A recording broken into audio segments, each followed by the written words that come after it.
all of those things, all of those dumb tropes that essentially rely on racism are very much alive and well in our societies. But I really do want to know what you think. I started getting involved in journalism very soon after the Iraq War.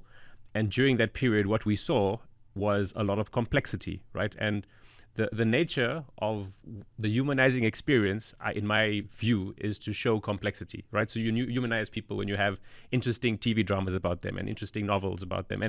And the Arab world was going through so much in that period. Internal war, the Arab revolutions, so much complexity, right?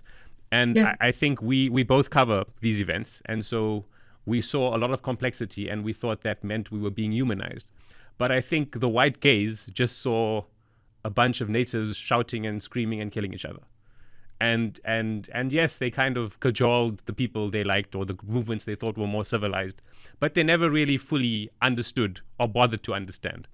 And I just think that's it. And I think October 7th just kind of, and it's really strange because I remember I was not working at the time, and so I was just seeing that first month of coverage. I was just glued to every form of media, and I could only end up seeing Al Jazeera because it was just like it was the most jarring thing.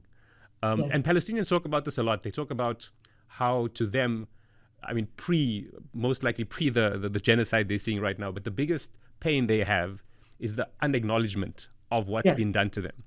Yes. And this was not being done to me as a not Palestinian, it was being done to me as a human, right? But it's like seeing, it was this complete erasure of acknowledgement of any real truth or sense of what's actually going on. I think what you're saying about, essentially the idea that, you're bringing complexity as a way to humanize yourself through film and culture and music and literature is actually just a superficial thing that people aren't really without an understanding of structural racism, people are never going to translate that into an experience that allows them to humanize. I think we see what we project. So we see complexity, but I don't know what the white gaze sees. Right.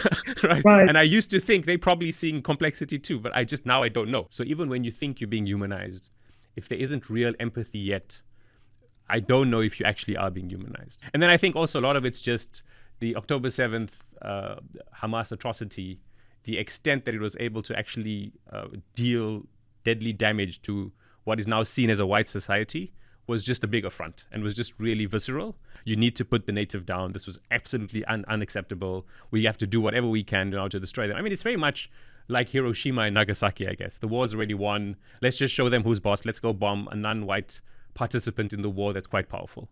And I don't think the Americans never dreamed of dropping it on Germany, who were the big reason why World War II occurred, right?